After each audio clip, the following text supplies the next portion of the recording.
नमस्कार। क्या हाल चाल है? सब ठीक है? बहुत बढ़िया, बहुत बढ़िया। अपना और अपनों का ख्याल रखो और जब टाइम मिले तो एएनएन न्यूज के खास प्रोग्राम बेबाक बोल के प्रोग्राम को जरूर देखो।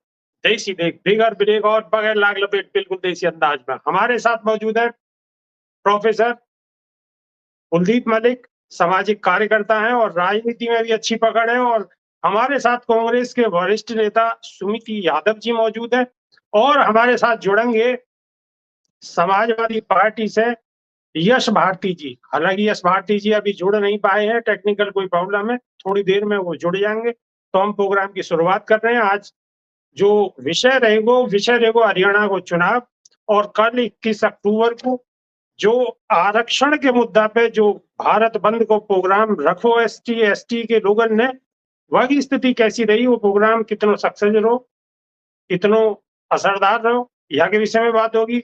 जम्मू कश्मीर के चुनाव के विषय में बात होगी और हरियाणा में एक ताजा सर्वे निकल के आया है जहाँ बीजेपी को खास नुकसान होता हुआ नजर आ रहा है, यहाँ पे भी बात होगी। तो प्रोग्राम की शुरुआत करेंगे हम प्रोफेसर कुलदीप मलिक के साथ, क्योंकि मलिक साहब बहुत बिजी हैं, रास्ता में गाड़ी रोक के और जब हमारे साथ जुड़े हुए हैं और उन्होंने विशेष तौर पर कह दिए कि सिर्फ 10 या 15 मिनट ही दे पाऊंगे, तो उनको हम टाइम जाया नहीं करेंगे। तो मलिक साहब, हरियाणा में नुकसान होते हुए नजर आ रहा हो बीजेपी को, लेटेस्ट सर्वे में के बात आई है, क्या किसान आंदोलन को असर पड़ने वाला है? जी देखिए चौधरी साहब, सबसे पहले तो मैं ये बता दूं, जिस सर्वे की आप बात कर रहे हो उस सर्वे में बीजेपी को नुकसान होता हुआ नजर आ रहा। मैं इस सर्वे से बिल्कुल सहमत नहीं, क्योंकि जिस तरीके का नुकसान बीजेपी को होता हुआ इस सर्वे में दिखाया गया, इससे कई गुना ज्यादा है। जरा खास तौर से भारतीय जनता पार्टी वाले मेरे स्टेटमेंट को याद रखें कि बीजेपी वाले तो सोच नहीं सकते कि हरियाणा के अंदर किस तरीके का नुकसान भारतीय जनता पार्टी को होगा। और खास तौर से भाई किसान आंदोलन, और किसान आंदोलन में जिस तरीके से जो है हरियाणा के लोगों की भूमिका रही, और हरियाणा के वही लोग हैं जिनको किसान आंदोलन के दौरान पाकिस्तानी खालिस्तानी बताया गया। इसके बाद देश ने फिर दूसरा आंदोलन देखा, पहलवानों का आंदोलन देखा। वो पहलवानों का आंदोलन भी कहीं ना कहीं जो है हरियाणा से जुड़ा हुआ था।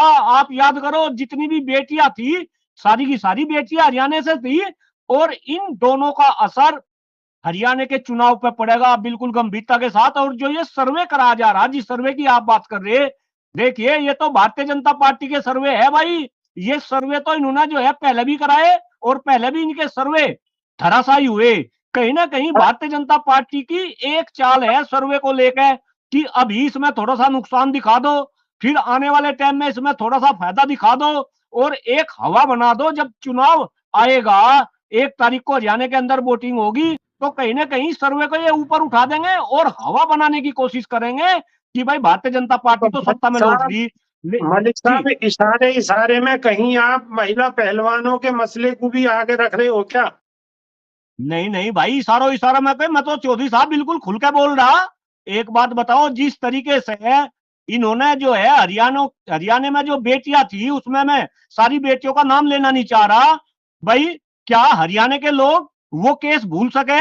क्या हरियाणा के लोग ये केस भूल सके कि ब्रजभूषण शरण सिंह का बाल भी बांका नहीं कर सकी जो है भारतीय जनता पार्टी की सरकार, और उसका टिकट काट के उसके लड़के को जो है टिकट दे दिया और उसे जितवा के फिर जो है संसद के अंदर भेज दिया। क्या हरियाणा के लोग इस बात को भूल सके? क्या हरियाणा के लोग इस बात को भूल सके कि एक तरफ देश के प्रधानमंत्री आदरणीय मोदी जी जो है नई संसद का उद्घाटन कर रहे थे, और दूसरी तरफ हरियाणा की बेटियों की इस तरीके से बेइज्जती की जा रही थी कि जो पुलिस कर्मियां थी, जो पुलिस की बहनें थी, वो उनके गाल के ऊपर जूते चप्पल रख ली थी। हरियाणा के लोग मर जाएंगे, लेकिन ये सारे के सारे वाक्य नहीं भूलेंगे। और आने वाले टाइम में फिर कह रहा, हरियाणा, और मैं तो पश्चिम उत्तर प्रदेश से हूं चौधरी साहब, कई बार ये बात बोल ली, हरियाणा और पश्चिम उत्तर प्रदेश के बीच में केवल और केवल यमुना है। अदरवाइज हमारी सभ्यता, संस्कृति, बोल चाल, भाईचारा जैसा पश्चिम उत्तर प्रदेश के अंदर, ऐसा ही हरियाणा के अंदर। मैं तो जब पश्चिम उत्तर प्रदेश में जब लोकसभा के चुनाव हो रहे थे, मैं तो बार बार कह रहा था कि इनका पश्चिम उत्तर प्रदेश में चाट लगेगी, चाट लगेगी। और अब पूरी गंभीरता के साथ डॉक्टर कुलदीप मलिक भगवान प्रभु से डरते हुए इस बात को कह रहा कि हरियाणा के अंदर ऐसी चाट लगेगी कि भारतीय जनता पार्टी को क्षति का दूध याद आ जाएगा। अच्छा, आप चाट लगने की बात आप फिर कर रहे हैं। तो एक और सवाल है, एक सवाल ये है मलिक साहब कि अभी राकेश टिकैत जो किसान नेता हैं, उनकी एक वीडियो वायरल हो रही है और वीडियो में वो कहते हुए नजर आ रहे हैं कि हमने जो 25 लाख आंदोलन के दौरान जो किसान है और जो लाल किले पे चले गए, वो लाल किले पे अगर न जाते और वो हम उनसे कहते कि तुम सीधे जो है लोकसभा जाओ तो ज्यादा असरदार रहे। तो और जब हम पे चूक है गई, या को आप कैसे देख रहे हो? नहीं चौधरी साहब, मैं इससे आगे भी उन्होंने जो है एक बयान दिया वे तो ये उन्होंने तो इसी बात को आगे बढ़ाते हुए, हो सके आप इस बात को ना कहना चाह रहे हो, लेकिन भाई डॉक्टर कुलदीप मलिक तो बिंदास आदमी है, अपनी बिंदास बड़बोलेपन के लिए आजकल जाना जा रहा। उन्होंने ये भी कहा कि आने वाले समय में ऐसा ना हो कि बांग्लादेश जैसा हरस जो है हिंदुस्तान के अंदर हो जा। इस तरीके के बयान से मैं ऐसा, खैर राकेश टिकैत जी बड़े भाई के रूप में है, ऐसे बयान से राकेश टिकैत जी को बचना चाहिए। लेकिन कहीं ना कहीं हिंदुस्तान के 143 करोड़ लोगों को यह भी सोचना चाहिए कि राकेश टिकैत कोई आम इंसान नहीं, किसान नेता है, पूरे हिंदुस्तान के अंदर राकेश टिकैत का डंका बोल रहा। अगर राकेश टिकैत किसी बात को कह रहे, किसी इस तरीके की इतनी गंभीरता की वे बात कर रहे, तो इसके ऊपर भी कहीं ना कहीं लोगों को विचार करना चाहिए। और चौधरी साहब मुझे एक बात बताओ, जब जनता त्रस्त हो जाएगी, जब जनता पूर्ण रूप से त्रस्त हो जाएगी, जनता के सामने कोई विकल्प नहीं होगा, तो मुझे तो आप ही बताओ कि जनता क्या करेगी। मैं फिर कह रहा, मैं राकेश टिकैत के बयान का समर्थन नहीं कर रहा, मैं उनकी कोई तारीफ नहीं कर रहा, लेकिन मुझे देश के 143 करोड़ लोग जरा ये सोचे कि आज देश के अंदर हर कोई दुखी है, आज देश के अंदर किसान दुखी है, आज देश के अंदर युवा दुखी है, देश के अंदर कर्मचारी दुखी है, देश के अंदर व्यापारी दुखी है। क्यों भाई, ये दुखी आत्माएं जब त्रस्त होगी तो क्या करेगी? कहीं ना कहीं इसका रिजल्ट जो अंत होगा वो कहीं ना कहीं दुखदाई होगा। और इसमें न तो किसी नेताओं का फायदा, ना किसी पॉलिटिकल पार्टी का फायदा होगा। इसमें केवल और केवल अगर नुकसान होगा तो वो देश का नुकसान होगा, और ऐसा ना हो कि आने वाले समय में देश को इसका इसकी भारी नुकसान कीमत होगा, चुकानी इसका पड़े। नुकसान होगा। बिल्कुल बिल्कुल मलिक साहब, बिल्कुल सही कह रहे हैं आप अपनी जगह। अब एक कमेंट हम अपने जो हमारे कांग्रेस के नेता हैं उनसे लिए लेते हैं। तो सुमिति यादव जी, जो राकेश टिकैत ने कहा है, आप क्या इत्तेफाक रखते हैं उस पर? देखिए, इस समय जो है उन्होंने कहा है उस पर पूरा भरोसा नहीं किया जा सकता, क्योंकि आजकल डीप फेक वीडियो ऐसे बना दिए जाते हैं कि आप पता ही नहीं लगा सकते साधारण उससे जो है कि ये वास्तव में उन्होंने कहा है या डीप फेक वीडियो है। तो उस पर कुछ विशेष टिप्पणी नहीं की जा सकती। चलो, विशेष टिप्पणी नहीं की जा सकती तो आप एक बार बताओ, कांग्रेस के लिए तो गदगद होने वाली बात है, हरियाणा से बिल्कुल बल्ले बल्ले की खबर आ रही है, प्रतिक्रिया दो आपने। ऐसा ऐसा जो ये दिखाई दे रहा है, इससे ज्यादा रोष है हरियाणा में। और हमारे यहाँ कहते हैं आग में घी डालना। तो अभी रही जो थोड़ी बहुत कसर थी जो है, तो वो ये एक षड्यंत्र रचा गया ब्रजभूषण शरण सिंह द्वारा जो है, तो इसने आग में घी का काम और कर दिया है। तो पूरा हरियाणा, अब हमें तो ये लग रहा है कि ये किस मुंह से गम आपके लिए तो फायदे का सौदा है ये। नहीं, आप ये देखिए जो है फायदे का सौदा है, लेकिन आप ये तो देखो जो कि ये कितनी कितनी हरकतों से अपनी बाज नहीं आ रहा है, कितनी कितनी छोटी छोटी हरकतें एक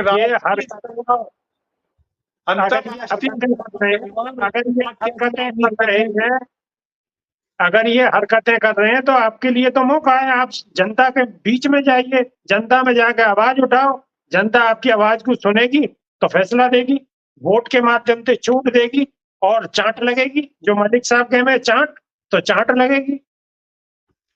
तो हरियाणा की जनता ने तो मन बना लिया है, इनको बुरी तरह उखाड़ के फेंकेगी। इसी का परिणाम तो है, देखो इन्होंने हरियाणा के मुख्यमंत्री को बदल दिया कि शायद लोगों में कुछ जो है हमारे प्रति सिंपैथी बढ़ जाए, बट ऐसा होता हुआ नहीं दिखाई दे रहा। अभी जो नया सर्वे आया है उसमें 44% लोग मुख्यमंत्री से खुश नहीं है। तो आप ये मान लीजिए जो है ये बहुत बुरी हार हारने जा रहे हैं, ऐसी हार हारने जा रहे हैं। इसी हार की वजह से जो लाल किले से चिल्ला रहे थे प्रधानमंत्री जी, 1 नेशन 1 इलेक्शन, तो वो अपने 2 दिन के भाषण को याद नहीं रखवा पाए और चुनाव की घोषणा करा दी इन्होंने जो है। और चुनाव की घोषणा आप देखो वो भी इकट्ठी नहीं कराई है, वो इसलिए नहीं कराई है कि बहुत बड़ी हार दिखाई देगी हमारी, तो इसलिए इलेक्शन टुकड़ों में कराओ तो छोटी-छोटी हारें दिखाई देंगी हमारी लोगों को। तो वो हमारा पब्लिक में एकदम ऐसा मैसेज न चला जाए जो है हमारे खिलाफ कि कहीं लोग एकदम लामबंद हो जाएं, इसलिए उससे बचने के लिए ये एक टुकड़ों में इलेक्शन करा रहे हैं। एक तरफ तो ये बयानबाजी कर रहे थे जो है कि सबको एक साथ करा देंगे हम, और दूसरी तरफ आप देख लो जो है 4 जगह इलेक्शन होने थे और 4 जगह नहीं करा पा रहे हैं ये। आपको तो कहने के लिए मौका चाहिए, अगर एक साथ करवा देते कहिए एक साथ करवा दिए, अब एक साथ नहीं करवा रहे हैं तो अब एक साथ नहीं करवा रहे हैं। नहीं, ऐसी बात नहीं है। आप ये देखिए जो है, जो इन्होंने सर्वे कराया है उन सर्वे में सारे के सारे सर्वे में ये बहुत बुरी हार रही है बीजेपी। उससे बचने के लिए थोड़ा-सा अपने आप को ये दिखाए रखने के लिए हमारे प्रति इतनी नाराज़गी नहीं है, इसलिए टुकड़ों में इलेक्शन करवा रहे हैं। अब ये यहाँ वोट तो माँगेंगे हरियाणा के मुख्यमंत्री को आगे रख के, तो देखना उसी के सिरे से क्या कहना चाहिए, उसी के सिरे पे नारियल फोड़ेंगे। मोदी जी के चेहरे पे नहीं मारेंगे, मोदी से नाराज़ हैं लोग। ना भाई मोदी जी आप के चेहरे पे नहीं मारेंगे। देश के किसान जो है जब दिल्ली आ रहे थे, तो क्या-क्या कहा उनके लिए?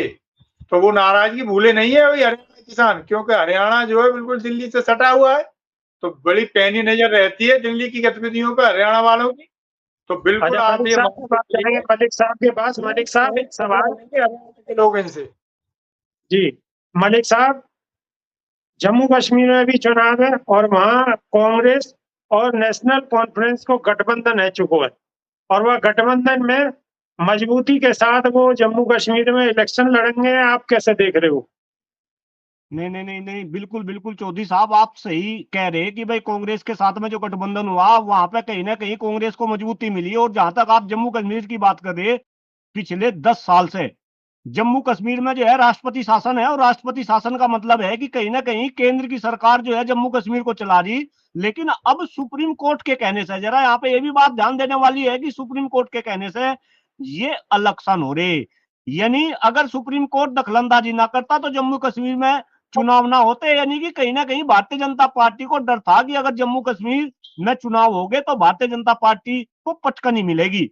तो जम्मू कश्मीर के लिए बहुत बड़ी चुनौती, और खास तौर से जिस तरीके से धारा 370 35 से हटाई उसका मैं स्वागत कर रहा। लेकिन साथ ही साथ मैं जम्मू कश्मीर के जो लोग हैं उनको और खास तौर से हिंदुस्तान के लोगों का ध्यान इस तरफ आकर्षित करना चाह रहा कि ये वही भारतीय जनता पार्टी के लोग हैं 2014 में जो बड़े बड़े वादे करके केंद्र में आए थे। उनमें से एक वादा ये भी था कि जितने भी जम्मू कश्मीर से विस्थापित पंडित हुए जो दंगे के दौरान, जिन्होंने जम्मू कश्मीर को छोड़ा, जिनके घर बार लूटे गए, जहां बहनों बेटियों की जो है उन्हें बेइज्जती का सामना करना पड़ा, सामूहिक रेप का सामना करना पड़ा, उन सभी को ये जम्मू कश्मीर में जो है दोबारा से जाकर जो है बसाने वाले थे। तो जनता के दिमाग में ये भी बात है कि क्या जम्मू कश्मीर के अंदर कोई वापस गया? कहीं ना कहीं ये सारे मुद्दे जो है जम्मू कश्मीर के लोगों के दिमाग में है। और यहाँ तो एक बात और भी है, जिस तरीके से क्योंकि आंदोलन का दौर चल रहा, चौधरी साहब, जब से भी लोकसभा के चुनाव के रिजल्ट आए आंदोलन चल रहे, तो जम्मू कश्मीर में भी आंदोलन चल रहे। किन लोगों को फायदा पहुंचाया जा रहा धारा 370 35 से हटा के, ये भी कहीं ना कहीं जम्मू कश्मीर के लोग सोच रहे। तो मुझे ऐसा लगता है कि भारतीय जनता पार्टी जितना आसान सोच रही जम्मू कश्मीर का चुनाव जीतना, वो वहां पे उतना आसान नहीं। और वो भी उस दौर में कि जब भारतीय जनता पार्टी का जो चक्र है, देखिए चौधरी साहब, मैं बार बार इस बात को बोलता हूं कि देश काल और परिस्थिति हमेशा बदलती रहती है। अब परिस्थिति और काल वो भारतीय जनता पार्टी के पक्ष में नहीं है। कहीं ना कहीं हमें इस बात को भी समझना पड़ेगा, भारतीय जनता पार्टी के नेताओं को इस बात को समझना पड़ेगा। और हरियाणा में तो जबरदस्त चुनौती, हरियाणा में तो टक्कर में है ही नहीं भारतीय जनता पार्टी। ये लिख लो चौधरी साहब, इस बात को आपके सामने बोल रहा, हरियाणा में तो कहीं टक्कर में है नहीं। आपने तो हरियाणा में कह दी कि चांट लगेगी, जम्मू कश्मीर में भी बीजेपी टक्कर में नहीं है। बताओ कैसी बात कर रहे हो आप? बीजेपी को आप हल्की पार्टी लग रहे हो। नहीं चौधरी साहब, तो एक बात बताओ, पढ़ा लिखा के लिए बोल रहे हैं और आप उन्हें हल्के मान रहे हो। चौधरी साहब, पढ़ा लिखा आदमी और ग्राउंड लेवल पे काम कर रहा, अभी भी आपने बताया गाड़ी रोक के यहाँ पे जो है डिबेट कर रहा। आज जिस तरीके का under current Bharatiya Janata party के खिलाफ पूरे हिंदुस्तान में चल रहा, मेरे ख्याल से ये आपको भी पता। और ये तो चूंकि आप तो मीडिया कर्मी है, मीडिया कर्मियों ने भी जिस तरीके से पलटी मारी, जिस तरीके से पलटी मारी, उससे भी सब कुछ पता चल रहा। भारतीय जनता पार्टी का डाउनफॉल होना शुरू हो गया। और अगर इसमें सबसे बड़ा रोल है तो वो कहीं ना कहीं भारतीय जनता पार्टी का रोल है। ये तो व्यवस्था परिवर्तन के लिए आए थे, सत्ता परिवर्तन के लिए नहीं। लेकिन इन्होंने तो इस तरीके के काम कर दिए, देश में इस तरीके से के काम कर दिए, कहने के लिए बहुत बड़ी हिंदूवादी पार्टी, हिंदुत्व के दम पे आगे बढ़े, लेकिन सबसे ज्यादा नुकसान इन्होंने जो है हिंदू और हिंदुत्व को पहुंचाया। अब हिंदू भी इस बात को समझ गए, मुसलमान भी इस बात को समझ गए। और कहीं ना कहीं जिस तरीके से भाई, खास तौर से सुमित यादव जी कांग्रेस नेता है, हो सके मेरी बात को लेकर ये गदगद हो, जिस तरीके से राहुल गांधी जी ने पिछले 2-3 साल से जो मेहनत करी और जो संदेश राहुल गांधी जी जो है देश के अंदर पहुंचा रहे, वो भी कहीं ना कहीं एक बहुत ही पॉजिटिव काम करेगा। भले ही वो इन 2 राज्यों के चुनाव हो या आने वाले समय में देखो मध्य प्रदेश में भी चुनाव कराने पड़ेंगे, झारखंड में भी चुनाव कराने पड़ेंगे, तो मलिक कहीं ना साहब, कहीं बहुत शिक्षक नेता, आप बात कर रहे हो कांग्रेस जैसी।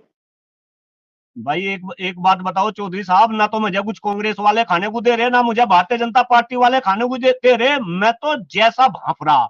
एक बात बताओ, आपसे तो मेरी अब से बात नहीं हो रही, कई सालों से बात हो रही। आप बताओ लोकसभा चुनाव में आपको क्या कहा था, उसी के अनुरूप हुआ। और अभी भी मैं तो डंके की चोट पे कह रहा। चौधरी साहब, आप तो खुद जो है जाटलैंड से आ रहे, बुलंदशहर से आप बिलोंग करते हैं। चौधरी साहब, हरियाणा के अंदर जाट कम्युनिटी, मैं जातिवाद की बात नहीं करता, लेकिन चूंकि अब जबान पे बात आ गई, जिस तरीके से हरियाणा के अंदर जाट कम्युनिटी को भारतीय जनता पार्टी ने खत्म करने की कोशिश करी और जाट वर्सेस दूसरी जाति वहां पे कर दी। आप एक बात बताओ, ये लोग समझ नहीं रहे क्या? ये लोग समझ नहीं रहे क्या? इनको ऐसा जवाब मिलेगा, ऐसा जवाब मिलेगा कि ये सोच नहीं सकते हरियाणा के अंदर। और अगर, देखिए बड़ी गंभीर बात कह रहा, अगर हरियाणा की जनता इन्हें जवाब ना दे पाई आप तो तो भाई, जातिवाद पे आ गए मलिक साहब। नहीं मैं तो फिर कह रहा, मैं तो एक बात बताओ भाई, जब सारे नेता जातिवाद पर रहे, इस देश की राजनीति जाति धर्म संप्रदाय पे भी तो चल रही। चौधरी साहब, मैं तो कभी जाति की और धर्म की बात ही नहीं करता, मैं तो जाति धर्म को राजनीति आज से तो कर हटाने रहे की हो, कोशिश में लग रहा। आज तो कर रहे हो नहीं आप, नहीं, तो एक बात आज तो बताओ, जो करते हो। दिल में नहीं, जो दिल में है वो भी बात ना कहो क्या? आप बताओ, जो मैं कह रहा हूँ सही नहीं कह रहा था? दिल की बात नहीं कहो। चौधरी नहीं चौधरी साहब, एक बात बताओ, जिस तरीके से हरियाणा के अंदर भारतीय जनता पार्टी ने जातिवाद फैलाया और एक जाति को दूसरी जाति में लड़वाया, और मैं तो हरियाणा के अंदर नहीं, आप यूपी में देखो, अरे यूपी के अंदर इन्होंने तो जो है गुजरू को जो है ठाकुरों से लड़वा दिया, हरियाणा में जाट्टू को जो है सैन्यू से और दूसरी जातियों से लड़वा दिया। भारतीय जनता पार्टी की तो बुनियाद ही लड़वाने पर लड़ रही। भाई इनकी तो अंग्रेजों वाली नीति, फूट डालो और शासन करो। पहले लोगों को धर्म में बांटो, धर्म के अंदर फिर इन्हें जातियों में बांटो और जातियों के समीकरण में फंसा के और धर्म का चश्मा लोगों के ऊपर चढ़ा के, ये तो कहीं ना कहीं बहुत हथियारे और देश के ऊपर जो है पिछले 10 साल से शासन कर रहे। लेकिन अब वो चश्मा भी उतर गया, लोगों को धीरे धीरे बात समझ आ गई कि अगर भारतीय जनता पार्टी की चाल चश्मा यही रही तो इसमें फायदा भारतीय चश्मा जनता पार्टी का हो रहा, लोगों का कोई फायदा नहीं हो रहा। चश्मा चश्मा उतरो या नहीं उतरो, जरा सुमित यादव जी से पूछेंगे। मलिक साहब जो कह रहे हैं चश्मा चश्मा की बात, क्या कह रहे हो आप? सही कह रहे हैं? देखिए, हरियाणा के लोग देख रहे हैं कि ये भारतीय जनता पार्टी की कथनी और करनी में अंतर कितना होता है। एक तरफ तो देखो हमारी जो पहलवान बेटियां थी उनका अपमान हुआ, और दूसरी तरफ आप ये देखो, ये नारा देते हैं बेटी बचाओ बेटी पढ़ाओ। और आप ये देखिए राम रहीम को कितनी बार इन्होंने जेल से बाहर निकाला है। तो ये तो पब्लिक में बेनकाब हो गए बीजेपी वाले। अब मुझे तो ये अब बड़ा कहने में बड़ा वैसा लग रहा है जो कब ये वोट मांगने कौन सा मुंह लेके जाएंगे गांव में। ये तो अपने बने बनाए जाल में इस तरह से उलझ गए हैं कि अब इन्हें निकलने का कोई रास्ता ही नहीं सूझ रहा है, तो इसलिए अब ये दाएं बाएं की बातें कर रहे हैं। आप ये देखिए कितनी मतलब विडंबना है जो है कि एक घटना हुई है, हम कोई अपराधियों को पक्ष में बयान नहीं दे रहे न कुछ कहना चाह रहे, लेकिन आप देखो कलकत्ता की घटना को इन्होंने पूरे देश में कितने हाईलाइट कर दिया। तो दूसरी आप देखो राम रहीम को ये जो है बार निकाल रहे हैं, पैरोल पे छोड़ रहे हैं। अरे क्यों छोड़ रहे हो भाई? क्या रिश्ता है आपका राम रहीम से जो है? तो ये भी जरा बता दो, पब्लिक को लगे यार ये रिश्ता क्या कहलाता है, ये कहना चाह रहे हो? हाँ, आप ये देखो जो है, ये इतनी बुरी तरह बेनकाब हो गए हैं कि इनकी हिम्मत नहीं पड़ रही है, अब क्या मुंह लेके गांव में जाएं। तो ये तो मलिक साहब, अब जी मलिक साहब, सुमिति यादव जी कह रहे हैं कि इनकी हिम्मत नहीं हो रही है, ये क्या मुंह लेके जाए गांव में। तो अब क्या ऐसी बात है कि बीजेपी वाले अब अपने मुंह से जा ना सके? नहीं नहीं चौधरी साहब, देखो अभी सुमिति यादव जी ने कितनी बढ़िया बात बताई, राम रहीम की बात बताई, और साथ ही साथ इन्होंने तो जो है आसाराम बापू को भी छोड़ दिया है ना। और यहाँ मैं ये बात कह रहा भाई, राम रहीम को छोड़ लो, आप आसाराम बापू को छोड़ लो, जब असली राम आपसे नाराज हो गए, अयोध्या के अंदर असली राम नाराज हो गए, पूरी यूपी के अंदर आप राम नाम और भगवा रंग को लेकर आए, सब नाराज हो गए, तो भाई ये नकली जो राम का नाम ले रहे, आसाराम हो या राम रहीम हो, तो ये क्या भारतीय जनता पार्टी की नैया पार लगा देंगे। और अब सब लोग समझ रहे कि जब चुनाव आएंगे इन्हें छोड़ देंगे। लेकिन अब तो लोगों को इनकी भी हकीकत पता है भाई, जितने भी ये बाबा है, मैं सब बाबाओं की बात नहीं कर रहा, पता चला सारे के सारे बाबा मेरे पीछे लग लिए, पर जितने भी ये ढोंगी बाबा है, जो नकली बाबा है, जो बलात्कारी बाबा है, अब हिंदुस्तान के लोग समझ रहे, अब इनको ये कितना ही छोड़ दे, चुनाव में इनका कुछ असर नहीं होने का। जनता तो केवल और केवल 1 अक्टूबर का इंतजार कर रही, 1 अक्टूबर में जनता अपना निर्णय ले लेगी। और रही बात, जैसे सुमिति जी कह रहे कि भाई किस मुंह से ये गांव में जाएंगे, मुझे तो ऐसा लग रहा चौधरी साहब, आपको ऐसी वीडियो देखने को मिलेगी कि इन्हें गांव में घुसने नहीं दे, इन्हें जो है गांव से दौड़ाया जाएगा भारतीय जनता पार्टी वालों को, और पूछा जाएगा कि किसान आंदोलन में हमें पाकिस्तानी खालिस्तानी देशद्रोही बताया गया था, तो हमारे गांव में आप क्या करने के लिए आए। इनसे ये पूछा जाएगा, जब हमारी बेटियां ब्रजभूषण शरण सिंह के खिलाफ जंतर मंतर पे जो है कई महीनों तक लड़ती रही, तब आप क्यों खामोश रहे। तो इन पर तो कुछ जवाब ही नहीं मिलने का। तो इन्हें तो गांव में तो इनकी रेल बना दी जाएगी। चौधरी साहब जरा ध्यान से सुने, और ये भारतीय जनता पार्टी वाले, आप यहाँ रेल बनाने की बात कर रहे हो, वहाँ जम्मू कश्मीर में राहुल गांधी नफरत की दुकान को बंद करके और मोहब्बत की दुकान खोल रहे हैं, और आप यहाँ कह रहे हो कि इनकी बड़ी मट्टी खराब होने वाली है। हरियाणा के अंदर मैं हरियाणा को लेकर बात कर रहा हूँ। और देखो राहुल गांधी जी की भाई, जहां तक मोहब्बत की दुकान की बात है, तो मेरे ख्याल से ये नारा तो अब पुराना होगा। ये तो भारत जोड़ो यात्रा में जो है राहुल गांधी जी ने नारा लगा था कि भाई मलिक साहब मोहब्बत कभी पुरानी हुई है आज तक? मोहब्बत तो मोहब्बत। चौधरी साहब मोहब्बत तो मोहब्बत है, मैं नारे की बात कर रहा, नारा पुराना हो लिया और उस नारे का असर पूरे हिंदुस्तान में देखा। भारतीय जनता पार्टी वाले देश को कांग्रेस मुक्त करने की बात कर रहे थे, और आज वही कांग्रेस 99 सीट लाकर जनता ने राहुल गांधी जी को जो है मोदी जी के सामने बैठा दिया, इंटरनेशनल पप्पू बना दिया था भारतीय जनता पार्टी वालों ने मोदी जी को। आज उसी इंटरनेशनल पप्पू को मोदी जी के सामने संसद के अंदर बैठा दिया। तो कहीं ना कहीं जो मोहब्बत की दुकान का जो नारा राहुल गांधी जी ने दिया भाई, उसका असर हो रहा है, और जम्मू कश्मीर में भी उसका जो है असर आपको देखने को मिलेगा, मेरा ऐसा मानना है। बिल्कुल, जम्मू कश्मीर में भी मलिक साहब का कहना है कि असर देखने को मिलेगा। सुमित यादव जी, असर कितना देखने को मिलेगा?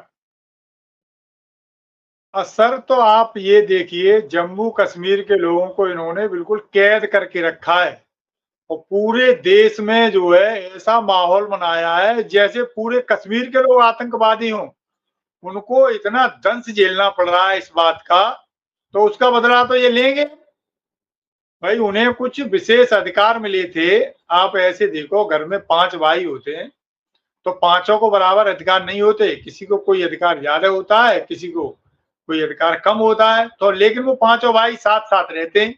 तो जम्मू कश्मीर वाले लोगों को कुछ विशेष अधिकार थे। तो आप ये देखो, इन्होंने उनको ऐसा समाज में विलेन की तरह पेश कर दिया कि अब हम क्या कहें आपसे जो ऑन रिकॉर्ड।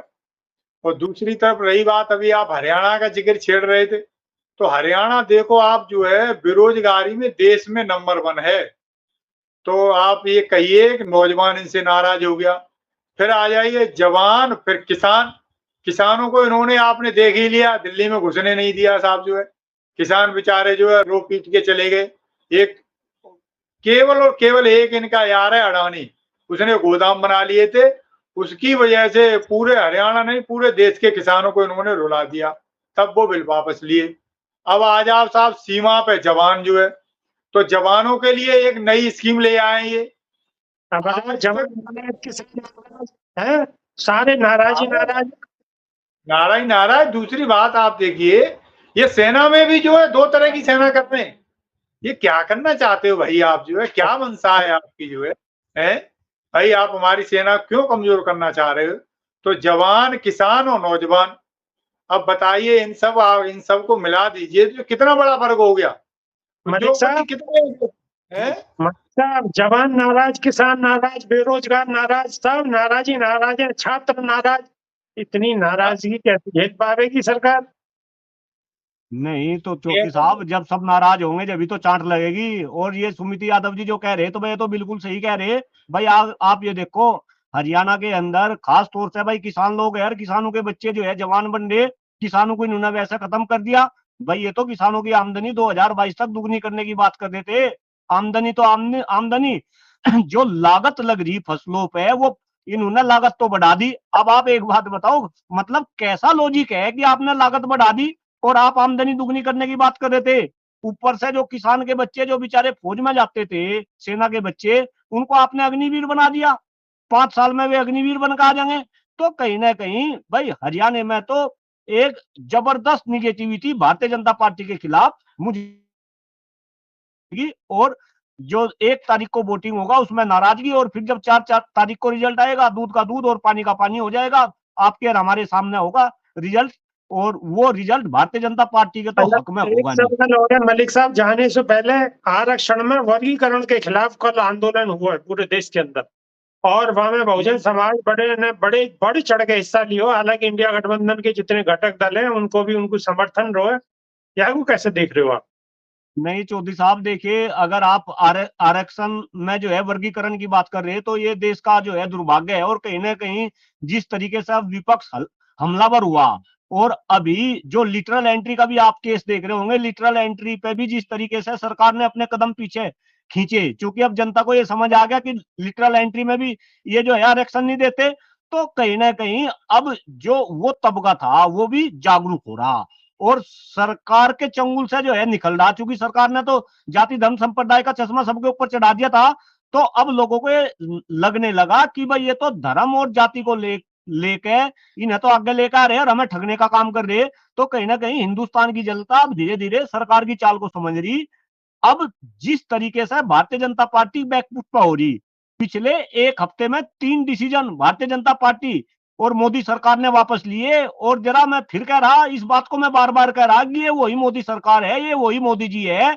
भले ही जब ये गुजरात के मुख्यमंत्री हो तब की बात करो, या 10 साल से यहाँ देश के प्रधानमंत्री है तब की बात करो। ये कहते थे वह मोदी जी ने अगर कोई डिसीजन ले लिया तो वापस नहीं होने का। आप दो मिनट मलिक साहब आप रुकिए, मैं सुमिति यादव जी के पास जा रहा हूँ और उनसे एक प्रतिक्रिया ले लूं, क्योंकि उनके माइक में कोई प्रॉब्लम है, आवाज में थोड़ी डिस्टरबेंस हो रही है। तो सुमिति यादव जी, कल आरक्षण में वर्गीकरण के खिलाफ जो आंदोलन हुआ है उसको आप कैसे देख रहे हैं?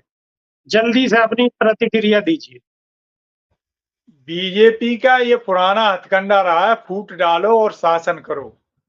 इससे पहले भी ये कई बार कोशिश कर चुके हैं। आपकी आवाज डिस्टर्ब कर रही है, थोड़ी देर में आपके पास आते हैं, हम पहुंचते हैं मलिक साहब के पास। मलिक साहब जी, आरक्षण में वर्गीकरण के खिलाफ जो आंदोलन हुआ है उससे कहीं ना कहीं बीएसपी मजबूत होती दिखाई दे रही है, आप कैसे समझते हैं इस बात को?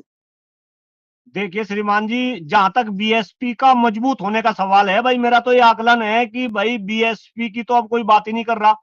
बीएसपी का तो बिल्कुल ऐसा डाउनफॉल हो रहा, और बीएसपी को कहीं ना कहीं देश के जनता भारतीय जनता पार्टी की बी टीम के रूप में देख रही है। देखिए बहुत ही गंभीरता के साथ में मलिक साहब माफी चाहेंगे, आवाज में डिस्टर्ब है, आवाज नहीं आ पा रही है दोनों लोगों की, तो प्रोग्राम को अभी हमें यहीं पे खत्म करना होगा।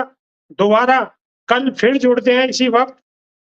बहुत बहुत धन्यवाद, शुक्रिया, नमस्कार।